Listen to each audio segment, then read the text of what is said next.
Hello and welcome back to another Zwift route guide. This week we will be looking at the Casse-Pattes course in France, which will be used for the fourth race of the Fall 2021 ZRL season, marking the halfway point for this season. Let's get into the footage.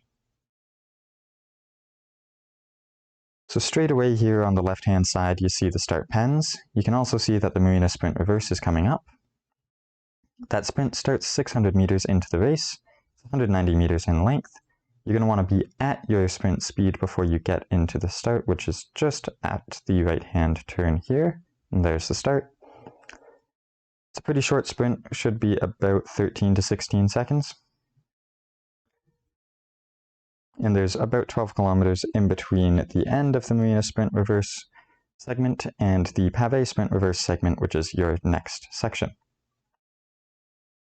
The course is 23 kilometers long, 145 meters of climbing per lap with a 900 meter lead-in. The A and B fields will do 2 laps, while the C and D fields will do 1.5 laps, ending at the top of the Aqueduc KOM. There is 4 segments this week: the Marina Sprint, the Pave Sprint Reverse, the Aqueduc KOM, and the Petit KOM. There is only first across the line points available at the Pave Sprint Reverse and Aqueduc KOM, while the Marina Sprint and Petit KOM both have first across the line and fastest through segments. For the C's and D's, you'll be ending on top of the Aqueduc KOM. You would get your finishing points as well as the first across the line points at your finish. For this race, I expect to see some small splits happening on the Aqueduc KOM, but bigger gaps will be seen coming over the Petit KOM. It's a 2.7 kilometer climb, averages about 4%, making it one of the biggest climbs of this season. Immediately following it is a large descent where you can super tuck down it, so any gaps that are had coming over the top of that should balloon out between groups pretty quickly. Bike choice this week will really depend on your strategy and your weaknesses. I would suggest having your bike make up for whatever your weaknesses are.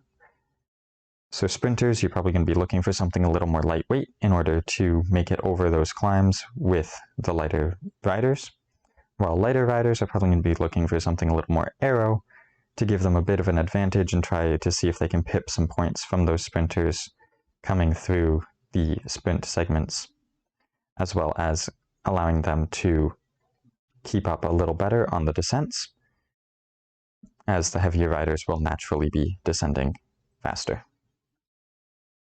This week's power-ups are the Anvil, Draft Boost, and Burrito, and as such I would highly suggest you learn where the discard power-up button is on your keyboard or companion app, because while these power-ups are useful, they're really situational, and if you get something like the Anvil power-up through that first Marina Sprint Reverse, it's not going to help you until at the earliest the descent after the Aqueduc KOM, and that's 2 segments away. So you're probably going to want to dump it and see if you can get something better coming through the Pave Sprint Reverse that you can actually use, like the Burrito or the Van, as you go up the next segment. So you can see here with the sunflowers on the right-hand side that we're approaching the next sprint. The town starts on the right-hand side, and I would suggest that you start sprinting before you get into town, because the sprint banner does start at the entrance to the town. So you do take a little right-hand turn that you saw there, you should be able to start sprinting there, make it through that sprint. It'll be about 20 to 26 seconds through the segment, so about 30 to 35 seconds of full effort if you start sprinting before the segment starts. There's about 1 kilometer in between the Pave Sprint Reverse and the Aqueduc KOM, but the climbing before the Aqueduc KOM, which we just started, the climbing actually starts about 500 meters before the banner, and it levels off about 100 meters-ish before the end, so be prepared to come over the top, get onto the flat section, and then kick hard to get to the banner. Now the descent down the other side is super tuckable. It stays between -3 and 4% for a large part of that, and I do expect any gaps that were had coming over the finish to balloon out coming through that. There is about 3 kilometers between the end of the Aqueduc KOM, like the descent, and the beginning of the Petit KOM's climb. So you can try to chase back any groups that have gotten away from you. The Petit KOM starts about 17.5 kilometers in, and you'll see here that we turn left, and with these vans on the right-hand side, the right-hand turn here is where it starts. So you can see that the gradient doesn't really jump up greatly, it's still only about 3%.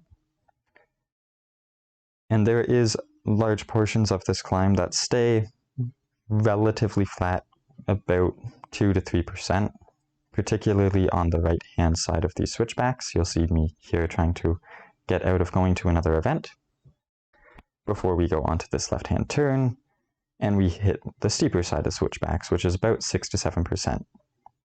And now all of these switches are like that. So as you go to the right-hand side, it levels out, and then as you go to the left-hand side, it'll climb again.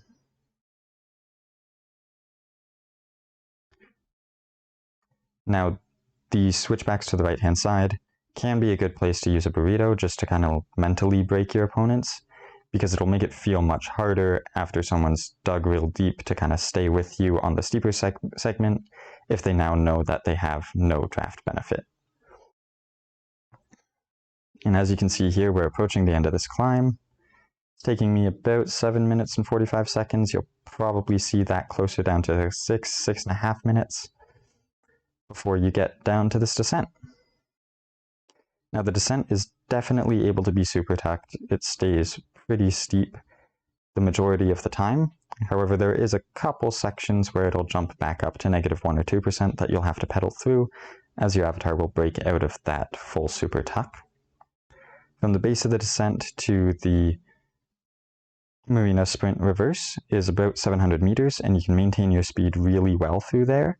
So I expect the speed to be very high from the end of the descent all the way through the finish. And keep in mind where it starts, so you're going to want to start your sprint early before you hit the beginning and it turns to the right, and that is the end of the course. That's all the footage for this week.